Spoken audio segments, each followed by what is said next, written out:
Ciao, ciao, salut tout le monde. Aujourd'hui, je fais juste un focus sur le pass sanitaire. Alors, il y a un peu de vent là, j'espère que ça va pas trop s'entendre. Ouais, bon, quand ça s'est durci réellement et férocement, donc à l'ouest, depuis cette époque-là, il y a des moments où je reçois tous les jours les questions, c'est bon, il y a le pass sanitaire au Monténégro ou pas? Et je sais que si je réponds oui, il y a quelqu'un enfin la personne va dire je viens pas. Et si je réponds non, la personne presque elle va dire je viens. Enfin c'est presque aussi automatique que ça. Ce qui n'est, enfin là je te parle de je viens ou je viens pas pour des expats, ce qui est très grave. Parce que encore pour des vacances je peux comprendre, le mec il est pas venu là pour un pass. Mais bon, faut aussi avoir de la subtilité et comprendre un petit peu plus loin que juste passe ou pas passe.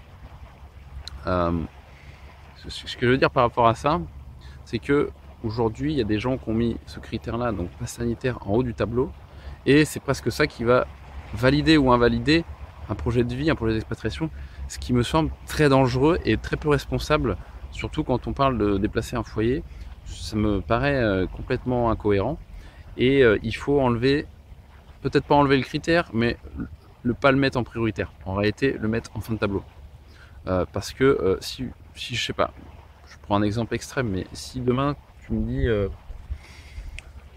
il n'y a pas de passe sanitaire en Corée du Sud ou même en Corée du Nord. A priori, je n'étais pas attiré par cette culture-là. Euh, je vais pas y aller, même s'il n'y a pas de passe. C'est clairement le cas. Bon. Et aujourd'hui, il y a des gens qui sont un peu énervés avec ça, quoi. Donc, je pense qu'il faut se calmer un petit peu, reprendre son tableau habituel avec les critères habituels. Alors attention, les critères, ils sont pas tous les mêmes pour tout le monde. Il y a des personnes qui ont des enfants, il y en a qui n'en ont pas, il y en a qui n'en veulent pas, il y en a qui ont un certain budget, il y en a qui ont un petit peu un budget un peu inférieur. Enfin bref, il y a des cas multiples et variés. Il y en a qui sont salariés en online, il y en a qui sont entrepreneurs, il y en a qui sont retraités, il y en a qui sont investisseurs, il y en a qui sont ci, il y en a qui sont ça, etc. Donc chacun ses critères.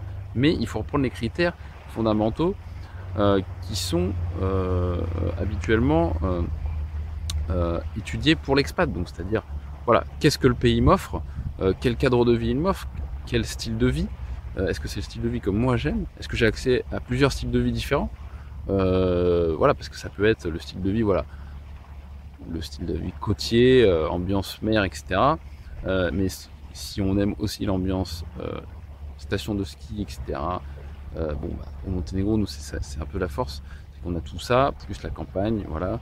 Et si on veut manger de la ville, bon, bah, on peut aller aussi en ville. Mais je veux dire, euh, euh, il faut reprendre ces critères-là, les critères de coût de la vie, qu'est-ce qu'on a, pour combien, les critères géographiques, où est-ce qu'on se trouve, à quoi on a accès quand on est dans un pays et qu'on veut sortir, hein, quels sont les autres pays, est-ce que c'est sympa, est-ce que c'est quel est le coût de la vie autour aussi également, voilà, les critères que vous avez, la fiscalité, etc. Mais il faut pas enlever tous ces critères et puis laisser le pass en haut, parce que là c'est dangereux, franchement c'est très dangereux.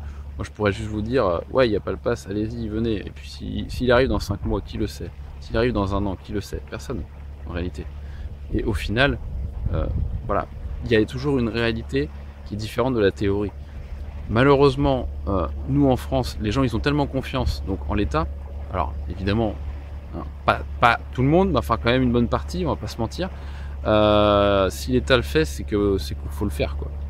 Malheureusement, il y a des États, il y a quelques années de ça, bon, ils ont dit les gars, prenez ce train-là, c'est le bon train. Apparemment, ils sont pas arrivés à l'endroit où ils devaient arriver. C'est un peu grave, quoi. Donc parfois, il faut quand même savoir remettre un peu en question l'État. Malheureusement, c'est pas le cas de tout le monde. Mais ce que je veux dire ici, c'est que par exemple, je vous donne un cas très concret. Moi, je suis sorti d'un parking à Côte-d'Or, j'avais pas de ceinture, chemise blanche en plus le soir, donc c'était sûr que j'allais me faire griller. J'allais juste à côté dans un autre restaurant, donc vraiment pas loin. Je dis vas-y, ça me saoule, je mets pas ma ceinture, j'ai chaud. Truc qui n'a rien à voir. Et je l'ai fait. Je sors, pas de bol, 500 mètres après, il y a la police. Le gars, il me dit hop, sur le côté, hop, ok. Il me demande si j'ai bu, j'avais pas bu, donc je lui dis bah j'ai pas bu, mais il n'y a pas de souci, tu peux vérifier et tout. Après il me demande les papiers du véhicule, truc classique quoi. Et après il me dit bon bah maintenant t'éteins ton moteur et puis tu vas me suivre au véhicule. Donc à son véhicule à lui de police.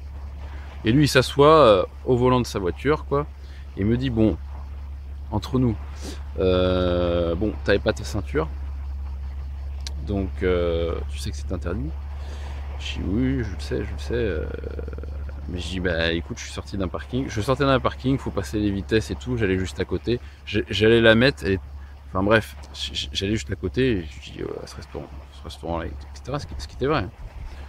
Le mec bon on discute un peu, il me dit bon allez tu pars, il me fait un espèce de check là comme ça, on se check comme ça, le check un peu Corona quoi, et il me dit bon allez vas-y tu pars. Et en plus bon avec mon accent français en plus.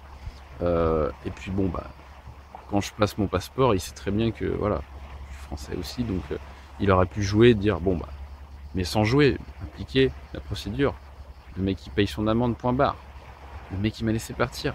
Et jamais un policier ici a essayé de me faire une histoire de raquette, de bakchich, etc. Nanana, parce que j'étais un étranger, etc. Jamais ça m'est arrivé. Et pas seulement à moi, parce qu'on pourrait dire moi, ok. Non, non, non, je connais personne qui se fait raqueter. Personne qui se fait raqueter par un caprice. Voilà.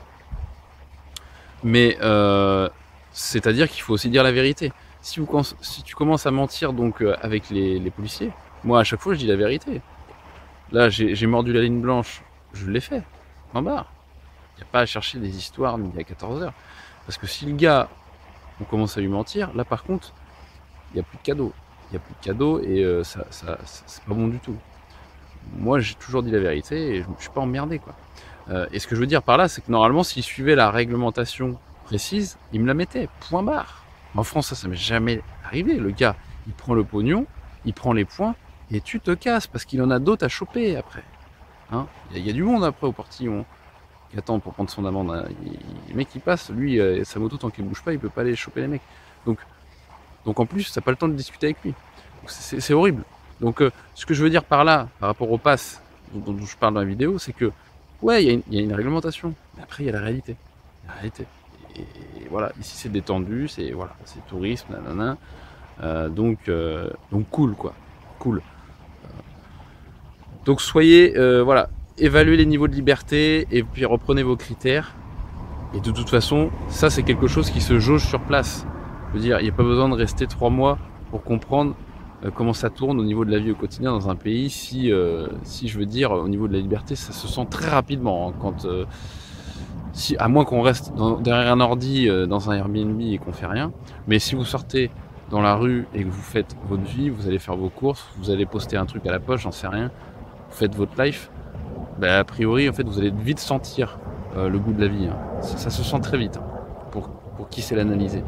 Donc voilà, soyez pragmatique, reprenez les critères fondamentaux d'expat, et le pass, ça peut venir dans la balance, mais attention, il faut pas tout miser dessus, parce que sinon, ça peut être dangereux pour tout le monde, pour vous et pour ceux qui sont qui vous accompagnent dans le projet. Bon, je vous laisse ici. Voilà, bon, ici c'est un petit endroit de liberté aussi, c'est assez sauvage, mais par contre ça construit à droite. Mais très très sympa pour se baigner dans ce coin-là de Mouchkissa. Voilà. Bon, je vous dis à bientôt, ciao ciao.